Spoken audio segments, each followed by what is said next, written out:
देखें खतियानी रैयत कौन होता है कि खतियान जिसके पास जमीन का एक ऐसा दस्तावेज है जिसको खतियान बोलते हैं, मतलब एक ऐसा डॉक्यूमेंट जिसमें जमीन से जुड़ी जो भी जानकारी है वो जानकारी उसमें लिखा हुआ है। जैसे उसमें उस व्यक्ति का नाम जिसके नाम से खतियानी रैयत है, उसके बाद जमीन जो है, जमीन का यहाँ पर जो आप कह सकते हैं प्लॉट का नंबर, ठीक है, जमीन का जो प्लॉट नंबर है, प्लॉट नंबर वो लिखा हुआ रहेगा। तीसरा ये यहाँ पर अगर देखा जाए तो ये जमीन का रकबा ये लिखा हुआ है। ये सभी कुछ जो है आपको यहाँ पर देखने को मिलेगा। जमीन से जुड़ी जो भी जानकारी है वो आपको यहाँ पर देखने को मिलेगी। अब खतियानी रैयत से जो है मैंने क्या एक तरह से बोला लिया और दूसरा आदमी जो है दखल कब्ज यहाँ पर कर लिया है। सीओ साहब जो है दाखिल खारिज नहीं कर रहा है, बोल रहा है कि तुम्हारे दखल कब्ज में नहीं है, इसलिए हम रिजेक्ट करते हैं। तो देखें इस केस में अगर देखा जाए तो दखल जो है वो भी मायने रखता है कि आखिर कोई दूसरा व्यक्ति के दखल में प्रॉपर्टी है तो किस आधार पे है। अब उसका विकल्प है कि यहाँ पर देखें, एक तो उनके द्वारा ये जांच किया गया, पाया गया कि दखल में नहीं है। अब है कि उस पर कोई झोपड़ी बनाकर रह रहा है, कोई मकान बनाकर रह रहा है, वो आपके कब्जे में नहीं है, इसलिए भी इस पर ऑब्जेक्शन लगा दिया गया। आगे आप अपील में जा सकते हैं, अपने हक के लड़ाई के लिए आप अपने अपील में जा सकते हैं। अपील में जाएंगे, वहां पर जो है आप अनुमंडल में जाएं, जिला में जाएं, आपका म्यूटेशन जो है नहीं हुआ, रिजेक्ट हो गया, उससे संबंधित जो भी आपके पास कागजात है वो प्रस्तुत करने का यहाँ पर काम करेंगे। अब उसके बाद उसको वेरीफाई किया जाएगा, लगेगा कि नहीं यहाँ पर जो है इस प्रकार का समस्या है, जमीन का दखल दूसरे के पास में है, कागजात इनके पास है, जमीन इन्हीं की है। अब डिपेंड करता है हर तथ्य को देखने के बाद अब कब्जा करने वाला सब से भी जो है एक तरह से आप कह सकते हैं जानकारी ली जाएगी। या एक दूसरा विकल्प जो है, सबसे बेहतर विकल्प यही है कि जमीन आपके कब्जे में नहीं है तो आप दाखिल खारिज कराने से मतलब नहीं है, आप उस व्यक्ति के ऊपर केस फाइल कर दें और आपके पास जमीन का खतियान तो मौजूद है, दाखिल खारिज नहीं भी हुआ, म्यूटेशन नहीं भी हुआ, कोई दिक्कत नहीं है।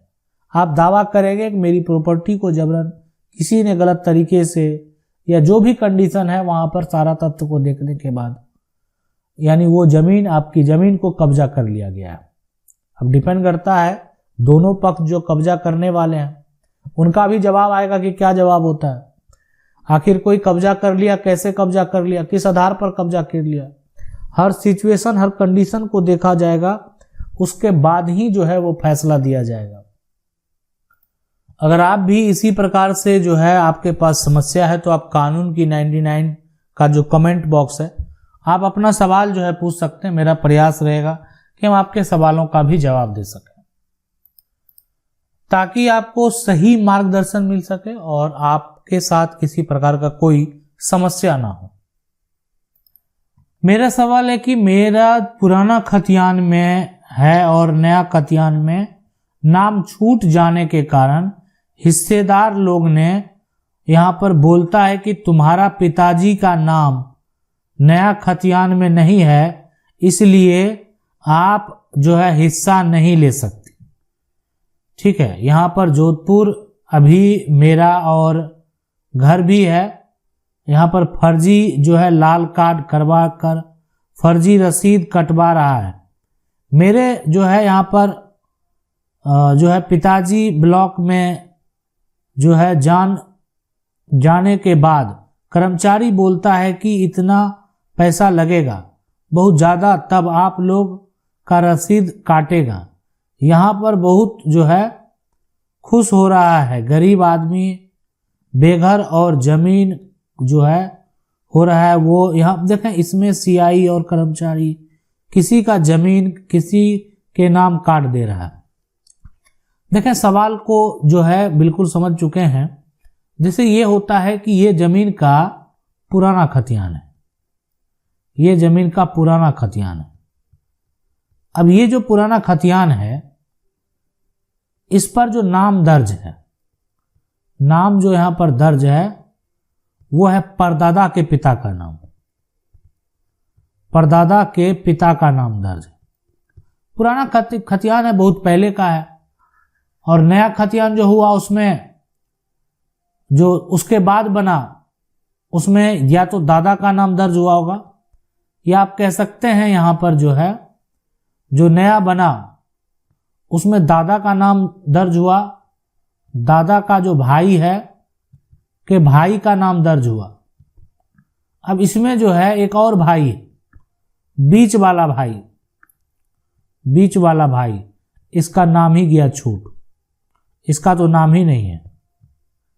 तो इसमें अब कह रहा है कि नहीं तुम्हारा हिस्सा नहीं होगा, तुम्हारा हक नहीं होगा। लेकिन इनका भी जो है परदादा के पिता इन्हीं के परिवार का ही है, इनका उनसे संबंध है। अगर ये उत्तराधिकारी है तो ये भी उत्तराधिकारी है।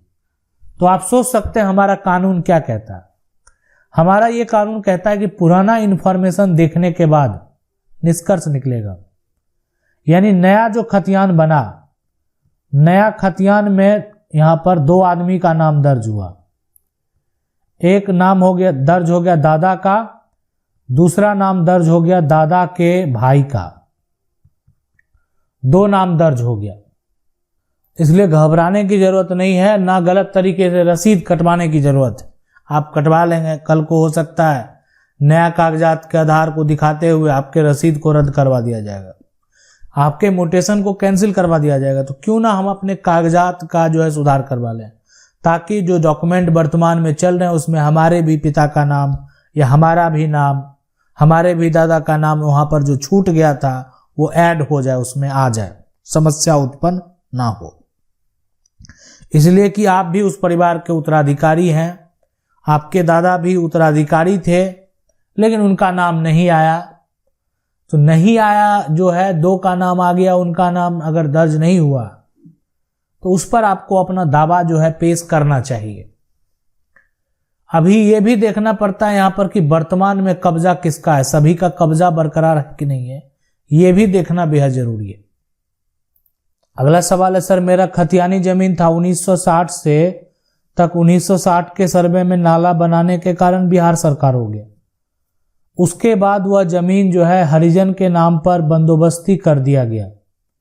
फिर मैंने सीओ को जो है यहाँ पर डीसी, एलआर, चकबंदी जो भी है, एडीएम सभी से जो है केस करके अपने नाम पर जमाबंदी करवाया, लेकिन बंदोबस्ती वाला जमाबंदी जो है खारिज नहीं करवाया। अब वो एडीएम के यहाँ केस किया है कि मेरा खतियानी जमीन का जमाबंदी खारिज किया जाए। कोई यहाँ पर सुझाव सर दें, इस पे कोई वीडियो बनाएं ताकि जो है आपकी अति कृपा। तो देखिए मैं आपको बता दूं, सबसे पहले सर्वे में नाला बनाया गया, जमीन बिहार सरकार हो गया, तो बिहार सरकार के द्वारा मान लेते हैं नाला जो है, अब नाला बनाया गया, ठीक है, यहां पर बनाया गया, लेकिन हो सकता है नाला नहीं बना, नाला नहीं बना, ये हो सकता है कि बना ही नहीं।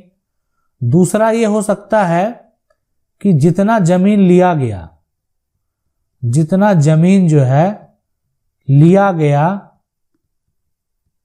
उतना पर नाला नहीं बना, उतना पर नाला नहीं बना, शेष जमीन जो है। तो अब ये कंडीशन है कि ऐसा जो भी हुआ है, नाला अगर बनाया गया तो जमीन मालिक जो है एक तरह से पैसा लिया होगा सरकार से। अगर ये ले लिए होंगे आपके पूर्वज, यानी भूमि अधिग्रहण किया गया, जमीन का मुआवजा दिया गया, ये सब हो गया होगा, तो फिर आपको यहां पर कोई फायदा नहीं है। आपकी जमीन थी, अब चली गई, लेकिन ऐसा कुछ नहीं हुआ, ना नाला बना, ना मुआवजा लिया गया है। ये सब लिया तो गया, लेकिन ऐसा हुआ कुछ नहीं। जमीन आपका सिर्फ चला गया है, ना आप ऐसा कोई मुआवजा कभी दिया ही नहीं गया, आपका जमीन है, आपके पास पुराने कागजात हैं। अब आप दावा कर सकते हैं, दावा करेंगे, केस फाइल करेंगे सरकार के ऊपर, ताकि आपकी जो जमीन है वो आपके नाम हो जाए। और अगर आपकी जमीन आपके नाम हो गई तो कोई भी दाखिल खारिज क्यों ना हो, आसानी से आप रिजेक्ट करवा पाएंगे। कानून की 99 को अगर पहली बार देख रहे हैं तो चैनल को सब्सक्राइब करके जो बेल आइकन है उसको जरूर दबा लें। मिलते हैं अगले वीडियो में, तब तक के लिए जय हिंद।